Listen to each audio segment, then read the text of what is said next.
Gloire à Dieu. C'est comme si vous êtes fatigué. J'ai dit gloire à Dieu.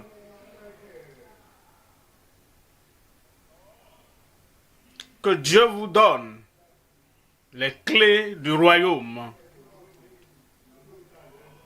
Et que Dieu vous enseigne comment utiliser les clés. Le ciel va ouvrir les portes devant vous. Vous savez, parfois, vous avez la clé et vous l'utilisez depuis un moment. Et vous demandez qu'est-ce qui arrive à la clé. Vous mettez la clé et la porte que vous ouvrez facilement, ça ne s'ouvre pas. Vous ressortez, vous regardez, qui est en train vraiment de se gâter. Vous l'envoyez vers la bonne personne. Et on reprend ça. Et maintenant, sans aucun blocage, sans aucun problème, vous remettez la clé et les portes s'ouvrent. Dans cette nouvelle année, de nouvelles portes vont s'ouvrir devant vous. Et vous irez à plusieurs endroits, passer par des portes que vous n'avez jamais connues avant. Vous irez dans des nations. Vous irez dans des villes. Et lorsque vous tiendrez, le ciel tiendra avec vous. Et quand vous vous préparez à passer par ces portes ouvertes, que personne, qu'aucun Satan, qu'aucune puissance maléfique ne pourra fermer, de grandes choses se passeront à travers vous cette année et désormais au nom de Jésus. Père, nos cœurs sont ouverts, nos vies données, tout mis sur l'autel. Seigneur, nous venons pour nous offrir à nouveau pour l'œuvre du royaume, pour le ministère du royaume et pour la pénétration du royaume. Nous demandons, Seigneur, la clé, la solution que tu dois donner à chacun de nous. Nous recevons au nom de Jésus. Aucune puissance maléfique ne pourra tenir devant ton peuple. Personne, ici, là, sous ou bien en haut, ne pourra fermer les portes que tu as ouvertes devant ton peuple aujourd'hui au nom de Jésus. Confirme tes promesses, confirme les prophéties et confirme tes déclarations sur chaque ministre ici, frères, sœurs, au nom de Jésus. Merci Seigneur, c'est fait. Au nom de Jésus, nous prions. Nous sommes en Matthieu, chapitre 16, verset 16. Simon-Pierre répondit, tu es le Christ, le Fils du Dieu vivant. Verset 17. Verset 17, Jésus reprenant la parole lui dit, tu es heureux, Simon, fils de Jonas, car ce ne sont pas la chair et le sang qui t'ont révélé cela, mais c'est mon Père qui est dans les cieux.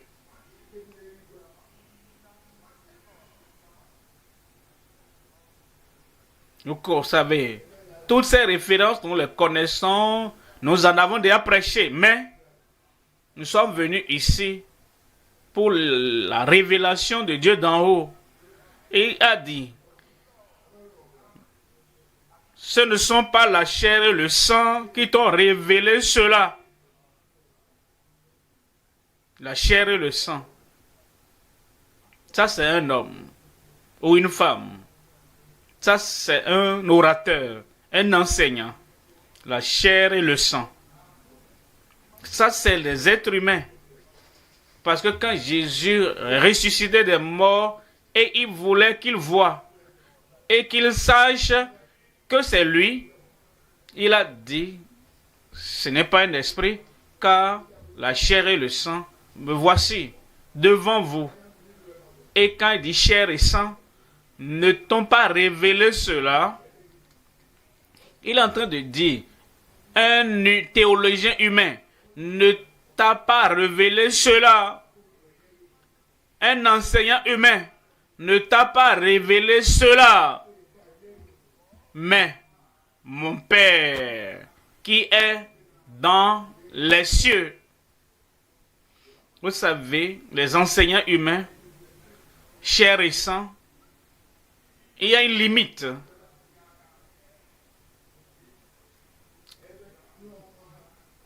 Par rapport à laquelle leur limite ne peut pas dépasser.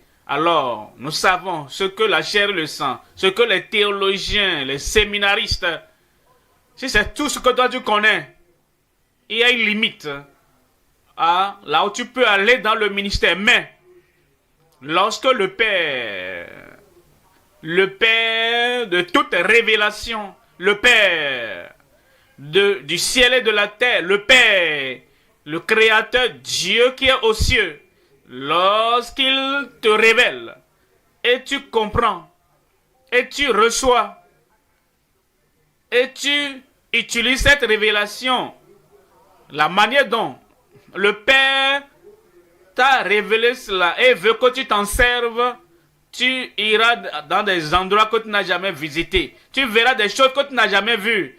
Tu le feras. Tu pourras accomplir ce que tu n'as jamais accompli. Verset 18. Et moi, je te le dis, que tu es pierre. Et que sur cette pierre, je bâtirai mon église. Sur la confession de Pierre. Tu es le Christ, le Fils du Dieu vivant. Sur ce rocher, cette pierre, la parole infaillible de Dieu, la parole, la révélation infaillible de qui Christ est. Sur ce rocher, cette pierre, je bâtirai mon église et les portes des séjours. Les portes du séjour des morts ne prévaudront point contre elle. Il vous faut un amen qui atteigne le ciel. Verset 19. Verset 19. Je te donnerai les clés du royaume des cieux. Voici la promesse de Christ à Pierre. Mais Pierre y a passé. Mais toi tu es là. Tu as les clés du royaume du ciel. Qui a dit cela? J'ai dit qui te l'a dit? Jésus. Il dit, je te donnerai les clés du royaume des cieux. Ce que tu lieras. Quelqu'un crie, tout ce que tu lieras.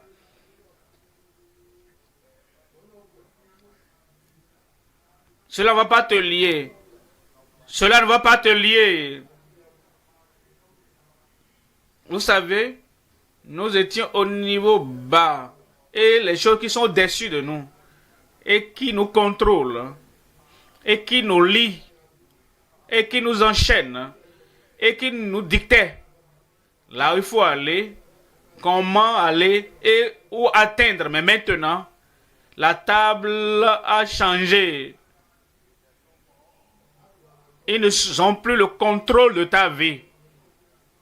C'est toi qui as le contrôle.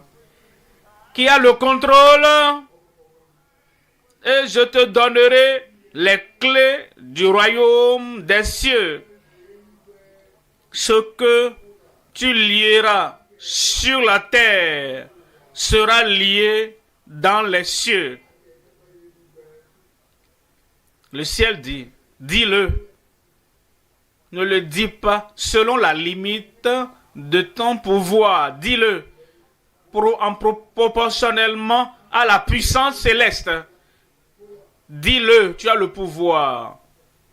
Tu auras ce que tu diras. Et ce que tu lieras sur la terre sera lié dans les cieux. Et ce que tu délieras sur la terre sera délié dans les cieux. Les clés pour le réveil de l'Église du Nouveau Testament. Les clés pour le réveil de l'Église du Nouveau Testament. Les clés entre les mains de l'Église du Nouveau Testament et qui va dans le monde pour atteindre, gagnant des cœurs pour le royaume, ouvrant des cœurs pour la parole, ouvrant des cœurs à Christ, qui est à la porte des cœurs des gens, afin qu'il puisse ouvrir la porte et lui entrera. Les clés. 3 points dans le message. Premièrement, les clés données pour le réveil de l'Église. Deuxième point, la connaissance accordée pour rétablir l'Église. Troisième point, les activités du royaume visant à repositionner l'Église. Premier point, les clés données pour le réveil de l'Église. Il y a 3 éléments dans ce premier point. Premier élément, le pouvoir et l'autorité donnée. Deuxième élément, la grande puissance de la délégation. Troisième élément, la grande puissance avec l'onction. Premier élément, le pouvoir et l'autorité donnée. C'est la clé. Qu'est-ce que vous comprenez quand Jésus a dit, je vous donne les clés du royaume, au pluriel, les clés du royaume, afin que vous puissiez ouvrir et le ciel va ouvrir avec vous. Vous fermez et le ciel va fermer avec vous. Premièrement donc, le pouvoir et l'autorité donnés.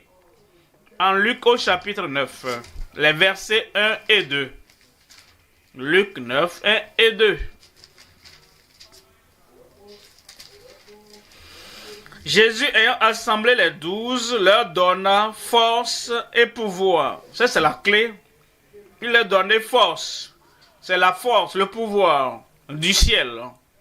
C'est le pouvoir de guérison. C'est le pouvoir pour toucher les païens, le pouvoir pour transformer les vies et des cœurs envers Christ. Il les appela. Il avait fait la promesse. Et ce qu'il a donné à Pierre, il donne à Jean, il donne à Jacques, il donne à Matthieu, il donne à tout le monde. Et ce qu'il leur a donné, il t'a donné aussi. Et il leur donna force et pouvoir sur tous les démons, avec la puissance de guérir les maladies. Verset 2. Il les envoya prêcher. Comprenez? Verset 1. Il leur donna le pouvoir. Ils ont reçu le pouvoir. Ils ont reçu l'autorité. Et dans ce pouvoir, dans cette autorité, il les envoya prêcher le royaume de Dieu et guérir les malades. Non seulement dans le chapitre 10, au début de ce chapitre, il a appelé les 110. D'autres disent 112. en voyant les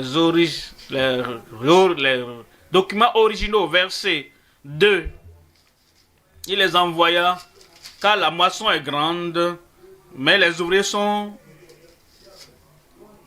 Il y a peu d'ouvriers. Priez donc le maître de la moisson d'envoyer des ouvriers. On ne s'est pas arrêté avec les 12. On ne s'est pas arrêté avec les 112. C'est pourquoi vous êtes ici. Vous êtes les disciples suivants. Et quand ils sont revenus, verset 17, les 70 revinrent avec joie.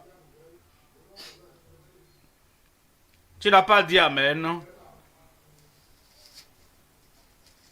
Tous les participants du congrès de cette année 2026, vous irez sur le champ de moisson. Les clés seront dans vos mains. Et quand vous allez sur le champ de moisson, vous reviendrez avec joie. La joie du ministère, la joie des âmes sauvées, la joie de voir les guérisons spectaculaires, la joie de voir le nom de Jésus opérant des miracles dans vos vies et dans le ministère. Les 70 revinrent avec joie, disant, Seigneur, les démons même, comprenez l'usage de ce mot même. Les maladies étaient guéries, même les démons étaient soumis. Les guérisons ont eu lieu et de façon innombrable. Mais même les démons, tout ce pourquoi nous avons prié, ce que tu as demandé, comme tu vas sur le champ, Dieu va tout affirmer. Appelle-toi les clés, la puissance et l'autorité qu'il t'a donné. C'est pour ouvrir les portes et fermer des portes et pour libérer les gens. Alors il dit, même les démons nous sont soumis en ton nom. Verset 18. Verset 18. Et il leur dit, je voyais Satan tomber du ciel comme un éclair. Verset 19. Et voici, Dieu vous a donné, rappelez-vous, je vous donnerai les clés du royaume.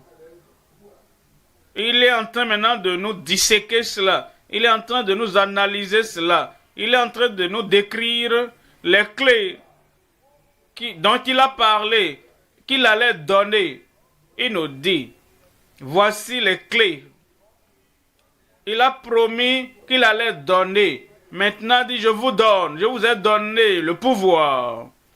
Vous avez de marcher sur les serpents et les scorpions et sur toute la puissance de l'ennemi. Et rien, dites-moi la suite, dites-moi avec foi, et rien ne pourra vous nuire. Dans le verset 20, il dit néanmoins, cependant ne vous réjouissez pas, ne limitez pas votre joie à cela, que les esprits vous sont soumis, mais réjouissez-vous de ce que vos noms sont écrits au ciel. Deuxième élément, la grande puissance de la délégation. La grande puissance de la délégation. Ça, c'est une clé. Il a donné cela. Et quand il dit, je vous donnerai les clés du royaume. Voici l'une des clés.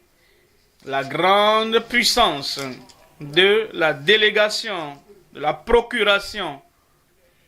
Légalement, ce que cela veut dire. Quelqu'un a ouvert une société, créé une société. Et il veut avoir un représentant pour faire quelque chose, pour avoir l'autorité de faire ce qu'il doit faire dans cette société. Et le représenter totalement. Alors, il appelle un représentant. Et il va au lieu approprié. Et il note, moi, je sous-signais tel monsieur, propriétaire de telle société, je nomme tel autre monsieur comme mon représentant et parler en mon nom. Tout ce qu'il dira, tout le document qu'il signera, prenez comme si c'est moi qui ai signé. Le pouvoir que j'ai, l'autorité que j'ai, je lui ai conféré cela. Il est là pour moi. Cette personne a reçu le pouvoir, la procuration. Il peut opérer au nom de telle autre personne. C'est ce que Jésus a fait. Il a donné la procuration aux croyants, aux ministres et aux représentants sur la terre. Jean, chapitre 14, verset 12. En vérité, je vous le dis, celui qui croit en moi fera aussi les œuvres que je fais. Et il en fera, il a reçu les clés, la puissance, la procuration est donnée aux croyants. Et il en fera de plus grandes. Parce que je m'en vais au Père. Et dit, rappelez-vous, l'homme qui a créé la société et qui a enregistré la société et l'a choisi, gère la société pour moi. Maintenant, voici ce que j'ai. J'ai un plan. Si j'étais présent pour le faire moi-même, je ferai ci, je ferai ci, je ferai ça. Mais je fais de toi mon représentant. Va et fais-le. En réalité, si tu as de nouvelles idées, et que tu as de meilleures idées, et que tu as de plus grandes perspectives, amène la société au-delà du niveau où elle est présentement, de plus grandes œuvres. Christ est retourné au ciel et il dit, le monde dans lequel nous servons, ce monde a connu le développement, les problèmes, les défis du monde ont augmenté. Au temps de Jésus-Christ, la population du monde, j'ai appris, était environ 1/4 milliard, environ 250 millions. Les défis du monde. C'est vrai, il y avait des aveugles, il a guéri plusieurs parmi eux. Les sourds, les muets étaient là, il en a guéri certains, plusieurs parmi eux. Les lépreux étaient là, il en a guéri plusieurs parmi eux. Ceux qui avaient des pertes de sang étaient là, il les a guéris, mais depuis ce temps-là, les problèmes, les maladies du monde ont augmenté. VIH, SIDA n'existait pas en son temps. Et les cancers dont nous entendons beaucoup parler aujourd'hui dans chaque nation s'est multiplié. Et tous les problèmes psychologiques et les activités de Satan ont également connu de l'ampleur. Parce que le diable n'est pas resté au même niveau. Et comme le diable sait que ses jours sont courts, il vient avec une grande fureur. Et il a également suscité, créé de plus mauvaises choses qui n'existaient pas en son temps. Maintenant, il nous a donné les clés. Il dit oui, les problèmes auxquels vous serez confrontés et comme les problèmes que je devais régler, ce que j'ai fait, les œuvres que je fais, vous le ferez. Si dans l'œuvre du ministère, si dans votre domaine, dans votre nation, vous rencontrez des problèmes qui n'étaient pas là quand Christ était sur la terre, une nouvelle chose, maintenant, vous ferez de plus grandes œuvres que moi, parce que je m'en vais au Père. Verset 13. Verset 13. Et tout ce que vous demanderez en mon nom. Ça, c'est la procuration. Demandez-le. Demandez. Dites-le. Décrétez-le en mon nom. Tout ce que vous demanderez en mon nom, je le ferai. Afin que le Père soit glorifié dans le Fils. Verset 14. Verset 14. Si vous demandez quelque chose en mon nom, la procuration, si vous demandez quelque chose en mon nom, je le ferai. La grande puissance de la délégation et de la procuration qu'il nous a donné, ça c'est la clé. Actes chapitre 3. Lisons à partir du verset 6. Acte 3, 6. Alors Pierre lui dit, je n'ai ni argent ni or. Il y a une limite à ce que l'or et l'argent peuvent faire. Mais ce que j'ai, je te le donne. Au nom, ça c'est la clé. Ça c'est la puissance, la procuration. Ce que Christ aurait pu faire s'il était encore physiquement là. Son nom le fait encore maintenant. Christ. Et son nom. C'est ce qu'il a fait quand il était ici, dans son ministère terrestre. Le nom le fait encore maintenant. Et les représentants de Christ vont en ce nom. Et Pierre a dit, au nom de Jésus-Christ de Nazareth, lève-toi et marche. Verset 7. Verset 7. Et le prenant par la main droite, il le fit lever. Au même instant. Au même instant. Quelqu'un crie au même instant. Ses pieds et ses chevilles devinrent fermes. Verset 16. Verset 16. Dit, c'est par la foi en son nom, que son nom a raffermi celui que vous voyez et connaissez. C'est la foi en lui qui a donné à cet homme cette entière guérison en présence de vous tous. Les clés du royaume, la puissance et l'autorité, premièrement. Deuxièmement, c'est la grande puissance de la délégation, de la procuration. Troisième élément, la grande puissance avec l'onction. En Actes, chapitre 10, verset 38. Voici la clé. Voici, parce qu'on nous a dit, vous savez comment Dieu a oint Jésus-Christ de Nazareth du Saint-Esprit et de puissance, qui allait de lieu en lieu, faisant du bien et guérissant tous ceux qui étaient sous l'empire du diable, car Dieu était avec lui.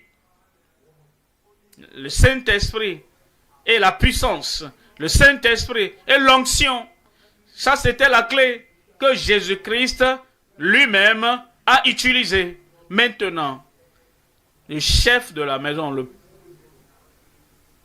qui effectue un long voyage, Mais les portes et les clés ont des clés. S'il emporte les clés, l'épouse, la femme, est à la maison. Elle n'est pas avec lui dans ce long voyage. Le mari normal va laisser les clés. Chérie, voici les clés que j'utilise pour ouvrir toutes les portes. Maintenant, je vais à ce voyage. Toi, tu es là. Tu dois laisser les clés à celle qui est restée à la maison.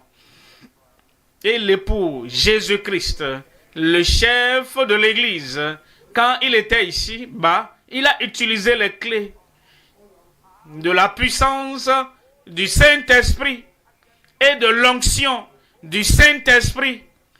L'époux est parti pour un long voyage, pour revenir, et l'épouse est là. L'époux a laissé les clés. Épouse, femme, tu dois ouvrir telle porte, telle porte, telle porte. Ça, la clé qu'il utilisait, prends celle-là, afin qu'aucune porte ne te soit fermée. C'est ce que Jésus a fait. L'époux a donné à l'épouse les clés. Parce qu'il a fait un long voyage. Maintenant, toi, tu fais partie de l'épouse. Et Dieu l'a oint. Et Dieu t'a oint. Et Dieu l'a oint du Saint-Esprit et de force. Et t'a aussi oint du Saint-Esprit de force. Il allait partout, faisant du bien. Tu iras aussi partout, faisant du bien. Guérissant tous ceux qui étaient sous l'empire du diable. Et le diable continue encore ses oppressions. L'épouse, l'église, maintenant les ministres, ayant les mêmes clés de la puissance et de l'onction. Vous devez aller partout, délivrant, guérissant tous ceux qui sont sous l'empire du diable. Et Dieu sera avec vous au nom de Jésus. Ésaïe 10. Verset 27. Ésaïe 10, 27. Ésaïe 10, 27.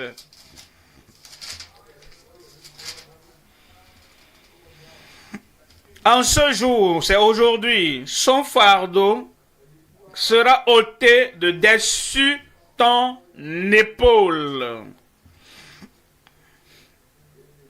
Amen. Et son joug de dessus ton cou, et l'onction fera éclater le joug. Il y a une onction présente ici. Les jougs, les fardeaux, les oppressions de ta vie sont ôtées. Et les clés sont dans tes mains. La puissance et l'autorité. Le pouvoir et l'autorité, la puissance de la procuration, la grande puissance avec l'onction, les clés sont avec toi maintenant. Partout tu iras, tu vas détruire les œuvres du diable. L'onction sur ta vie va briser, détruire, éliminer, détruire, anéantir tous les jours du diable au nom de Jésus. Et les jours seront brisés. Pas parce que je me sens grand. Pas parce que je sens que j'ai la force et je peux courir, je peux compétir avec qui que ce soit. Non. Ce n'est pas parce que ce n'est pas à cause du niveau de ta force humaine. Ce n'est pas à cause de ton statut. Ce n'est pas à cause de ton genre. Mais c'est à cause de l'onction. Et je prie que cette onction irrésistible, autorité, procuration, vienne sur chaque vie ici, au nom de Jésus. Deuxième point, la connaissance accordée pour rétablir l'Église.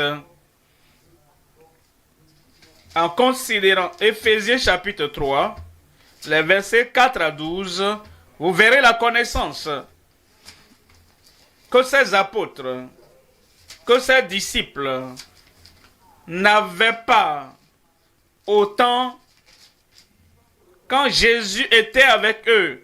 Et maintenant Jésus a dit, je vous donnerai les clés du royaume.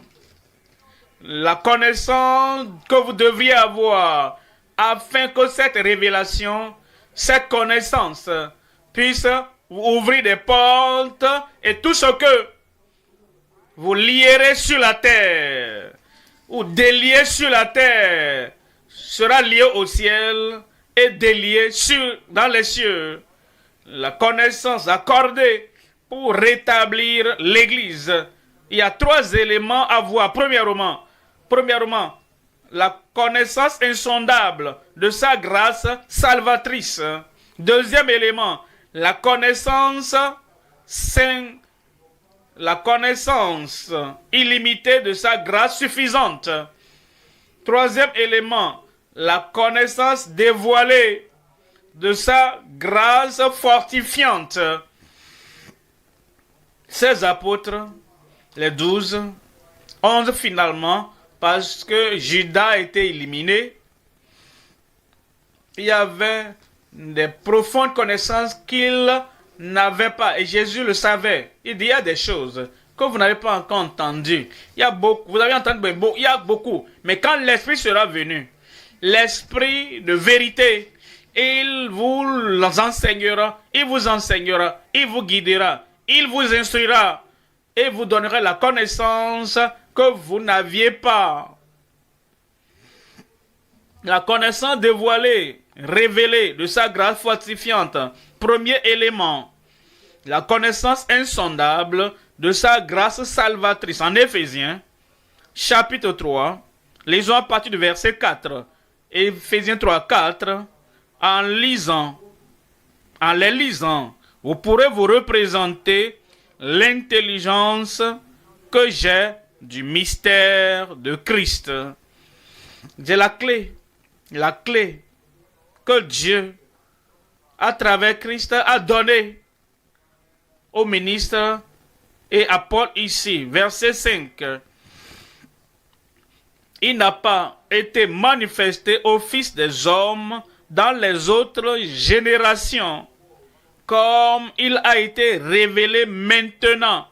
Cette révélation, cette connaissance, cette clé n'était pas connue aux prophètes des temps anciens, comme il a été révélé maintenant par l'Esprit aux saints apôtres et prophètes de Christ.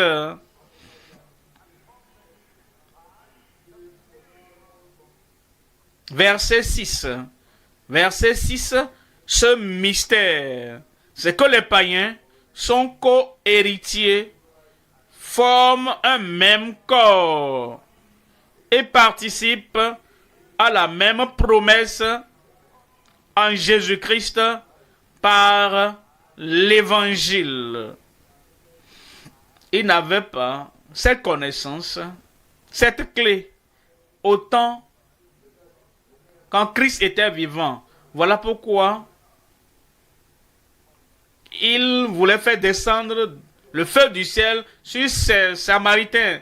Ils n'avaient pas la connaissance que l'évangile, la grâce et le salut du Seigneur étaient pour eux également.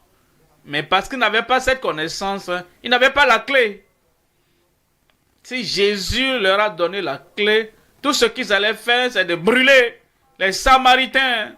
En fait, quand il les a envoyés, il connaissait la limite de ce qu'ils étaient. Il a dit, allez dans la maison des Israélites.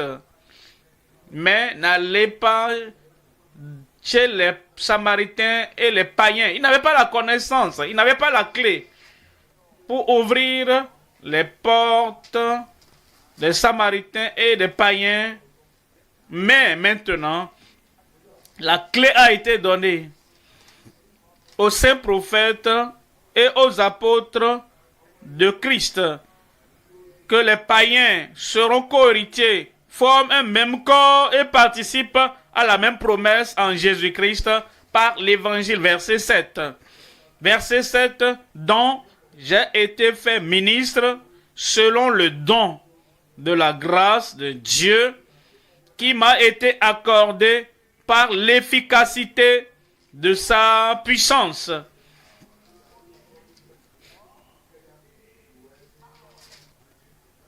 Ça, c'est la clé qu'il a promis donner. Verset 8.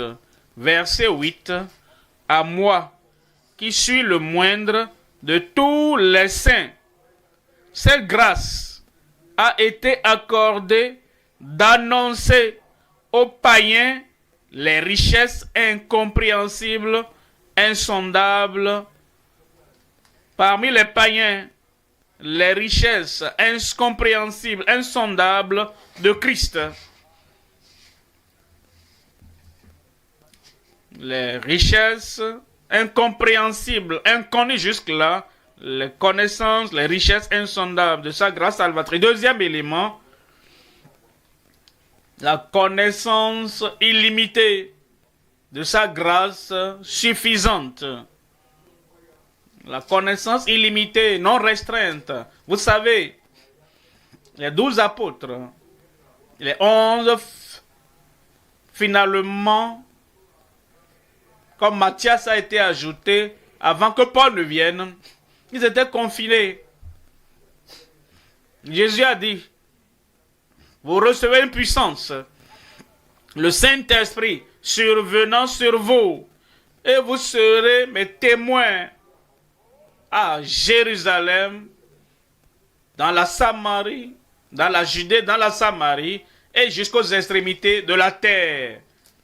Ils avaient les clés maintenant, et ils devaient aller à Jérusalem, en Judée, dans la Samarie, et jusqu'aux extrémités de la terre. Là, ils trouveront les païens. Mais vous savez quoi? Ils se sont enfermés à Jérusalem. Ils n'ont même pas essayé d'aller en Judée. Ils n'ont même pas essayé d'aller en Samarie. Ils n'ont même pas essayé d'aller jusqu'aux extrémités de la terre.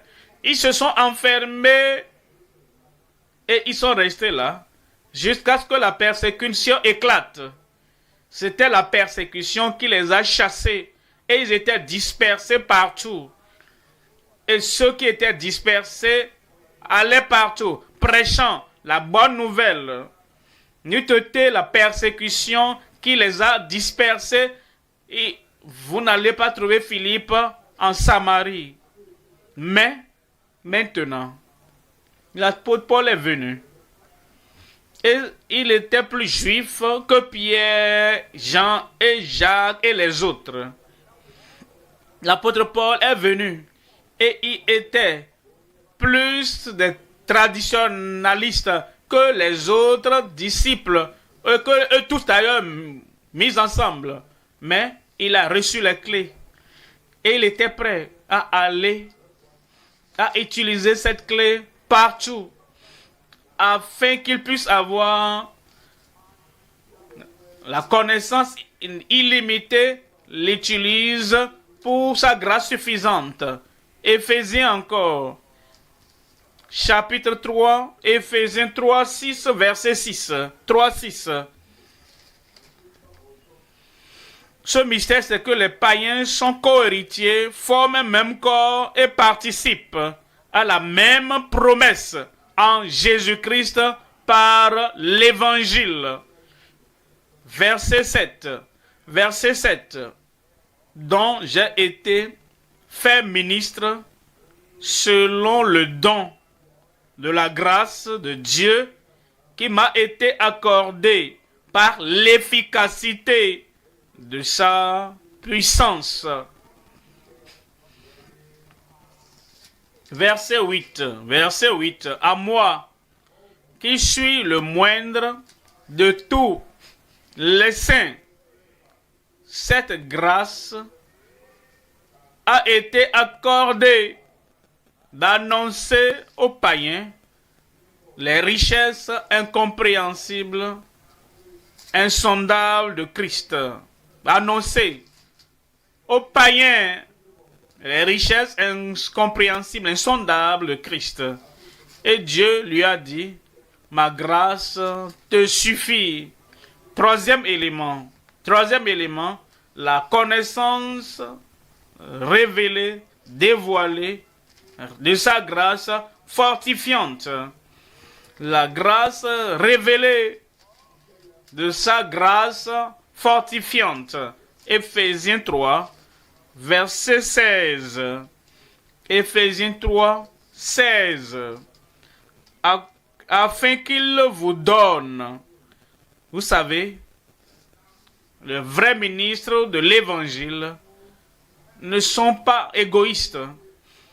L'apôtre Paul dit, regardez-moi parmi tous les gens, moi, un ex-blasphémateur, un ex-pharisien, un ex-homme violent. Il m'a donné la grâce salvatrice. Dieu m'a donné la grâce qui sanctifie. Dieu m'a donné la grâce qui fortifie. La grâce suffisante. Qui suis-je pour garder cela pour moi seul? Égoïste. Ce que Dieu lui a donné, il prie et rend cela disponible aux autres afin qu'il vous donne selon la richesse de sa gloire, d'être puissamment fortifié par son esprit dans l'homme intérieur. Que Dieu te fortifie. Dans ton homme intérieur fortifié. Dans ta pensée, dans ton cœur, dans ton esprit fortifié par son esprit dans l'homme intérieur. Verset 17. Verset 17. En sorte que Christ habite dans vos cœurs par la foi, afin qu'étant enraciné et fondé dans l'amour, verset 18, vous puissiez comprendre, vous pourrez comprendre ce que vous n'étiez pas capable de faire avant. Une nouvelle capacité vient avec une nouvelle responsabilité. Et il dit, afin que vous puissiez comprendre avec tous les saints quelle est la largeur, la longueur, la profondeur et la hauteur. Il y a beaucoup là pour vous. Les clés que vous avez ne sont pas des clés confinées. Et ce que Dieu espère que vous fassiez avec cette clé, vous le ferez. Verset 19. Verset 19. Et connaître l'amour de Christ qui surpasse toute connaissance. L'amour de Christ qui surpasse toute connaissance. En sorte que vous soyez remplis jusqu'à toute la plénitude de Dieu. Qui sera rempli de la plénitude de Dieu? Je cherche la personne. Hein? Amen. C'est vous l'homme. C'est vous la femme. Et quand ça se passera, voyez ce qui arrivera. Verset 20. Verset 20. Il dit, oh, à celui qui peut faire infiniment au-delà de tout ce que tu demandes ou penses, par la puissance qui agit en nous. La puissance ne sera plus dormante. Elle agira efficacement, effectivement, en toi, au nom de Jésus. Nous voyons troisième point maintenant. Troisième point. Les activités du royaume visant à repositionner l'Église. Les activités du royaume. Voyons ce. Activité, mouvement, Job. Chapitre 34, 21. Job 34, 21.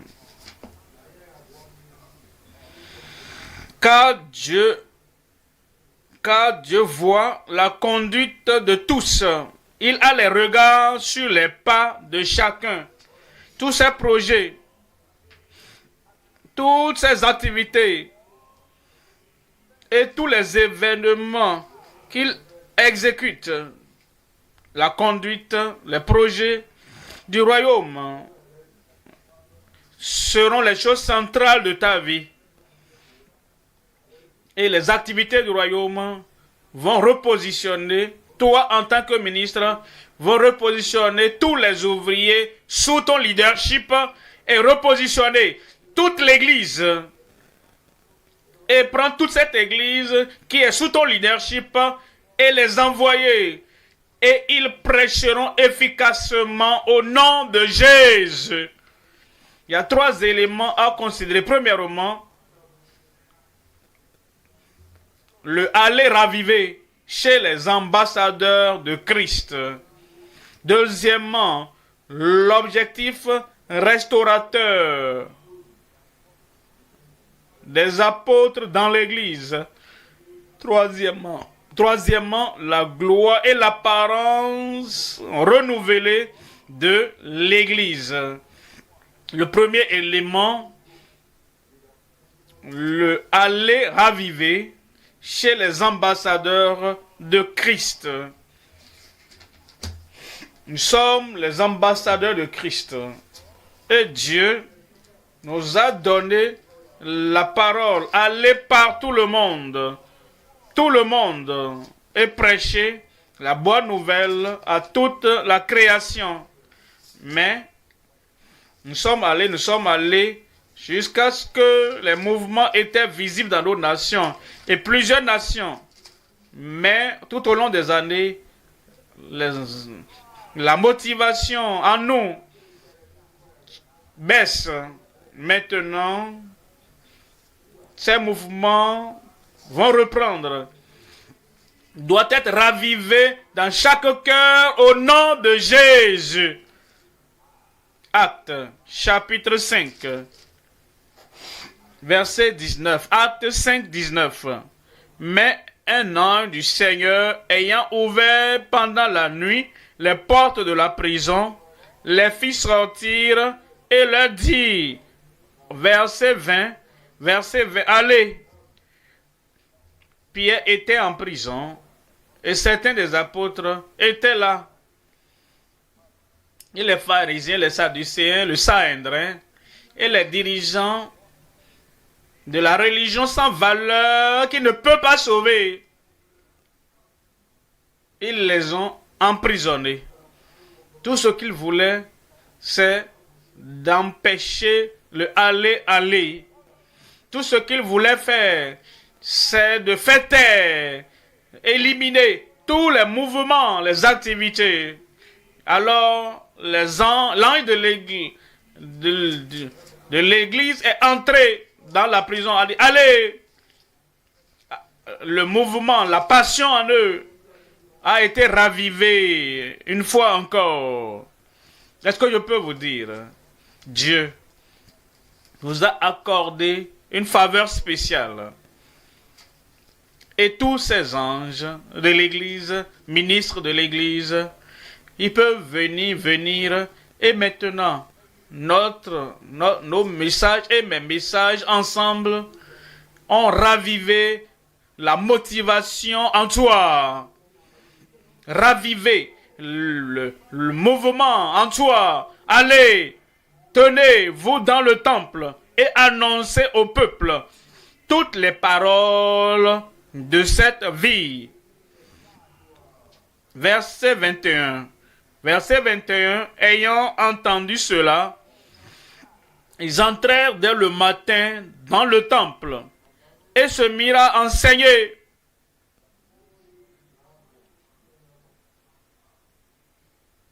Ils ne se sont pas limités ou confinés le aller ou bien le soir. Non, le matin aller, après-midi aller, le soir aller. Tous les jours aller. Et le Seigneur ira avec vous. Deuxième élément, l'objectif. L'objectif restaurateur des apôtres dans l'Église. Le but, l'objectif restaurateur. Parce que les apôtres sont donnés, ce n'est pas un mot mystérieux. Ça veut dire l'envoyer. Vous pouvez l'appeler par d'autres noms. Vous pouvez les appeler missionnaires. Ils sont envoyés avec un ministère apostolique. Ou bien en tant qu'un pasteur, vous êtes envoyé dans tel autre endroit. Dans l'original, c'est apostolos. Vous êtes envoyé. Un envoyé. Alors, donc, nous n'utilisons pas le mot apôtre de façon technique. Technique pour dire, oh, les premiers 12, nous voulons dire ce que le Nouveau Testament veut dire, l'envoyé. Le Seigneur t'a envoyé, et ce qu'il t'envoie faire, tu le feras au nom de Jésus. Éphésiens 4, 11. Et il a donné les uns comme apôtres, les autres comme apôtres, les autres comme prophètes, les autres comme évangélistes, les autres comme pasteurs et docteurs. Verset 12. Pour le perfectionnement des saints, il nous donne ce ministère pour les apôtres, pour les prophètes, pour les évangélistes, pour les pasteurs et les enseignants, pour le perfectionnement des saints, en vue de l'œuvre du ministère et de l'édification du corps de Christ. Je vous ai déjà dit que la population du monde, au temps de Christ et au temps des actes des apôtres, c'était environ 250 millions. Un quart d'un milliard.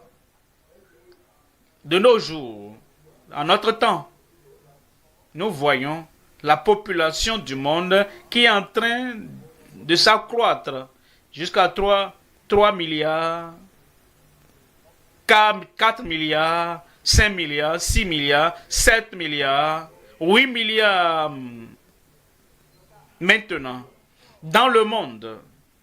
Et des millions naissent chaque semaine. Et s'ajoutant à ce chiffre-là, les commentaires nous disent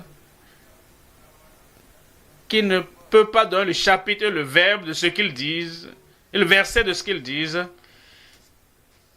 que les apôtres ne sont plus. Ils disent, les prophètes n'existent plus. Mais ils permettent à leurs commentaires permettent aux évangélistes de rester, aux pasteurs de rester, les enseignants de rester. Regardez ici, s'il vous plaît. Si vous regardez ces 5 doigts, le majeur représente l'apôtre pour tenir tout ce qui est. Et ce doigt, l'index, c'est pour pointer du doigt, représenter les prophètes. Et le doigt du milieu représente l'évangéliste.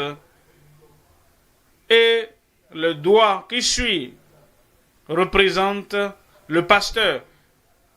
Et le petit doigt que vous utilisez pour gratter votre oreille, quand ça dégratte, c'est l'enseignant maintenant. La première génération de enfants, vous savez quoi? La première génération nous avons eu un pouce. Vous ne pouvez pas avoir ça. Pourquoi? Parce que Dieu a coupé le pouce des apôtres après les premiers apôtres. Vous savez, enfants, vous ne pouvez pas avoir le doigt qui pointe là. Pourquoi? Parce que avec vos papas, et les papas avaient le pouce et l'index. Ce que vous pouvez avoir maintenant, oh mes garçons, la génération suivante, dernière génération, ce que vous pouvez avoir, c'est les 3 derniers doigts. Papa, avant de partir, je sais que tu es profond dans la théologie. Est-ce que tu veux dire que l'église primitive, avec une population modérée dans le monde, ils avaient besoin du pouce, ils avaient besoin de l'index. Mais nous, ayant toute cette explosion démographique, nous ne serons pas autorisés à avoir le pouce et l'index. Ça, ce n'est pas correct. Et ce n'est pas la révélation du ciel. Les 5 ministères sont disponibles aujourd'hui. Le pouce est toujours là aujourd'hui. Et le doigt qui pointe et dit, c'est toi l'homme. Ce ministère prophétique est toujours là aujourd'hui. Et les évangélistes qui vont dans les régions au-delà de la localité, au-delà du territoire, le ministère évangélique, le ministère de l'évangéliste est toujours là aujourd'hui. Les bergers, les pasteurs est toujours là aujourd'hui. Et l'enseignant qui plonge dans les oreilles de l'église est toujours là aujourd'hui. Parce qu'il a donné les uns comme apôtres, les autres comme prophètes, les autres comme évangélistes, les autres comme pasteurs et docteurs pour le perfectionnement des saints en vue de l'œuvre du ministère et de l'édification du corps de Christ. Verset 13. Verset 13, jusqu'à ce que nous soyons tous parvenus à l'unité de la foi. Cela ne s'est pas encore passé. Et une fois, il a donné les 5 ministères. Jusqu'à ce que cela soit fait. Jusqu'à ce que nous soyons tous parvenus à l'unité de la foi et de la connaissance du Fils de Dieu, à l'état d'homme fait, à la mesure de la stature parfaite de Christ. Ça va se passer en ton temps, à travers toi, à travers nous tous. Ce sera fait au nom de Jésus. 3e élément, la gloire et l'apparence renouvelée de l'Église. Gloire. Gloire. À travers toi, la gloire. Je dis à travers nous, la gloire.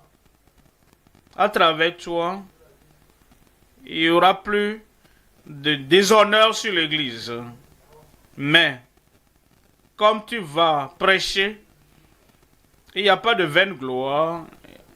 Il n'y a pas de gloire légère dans ta prédication.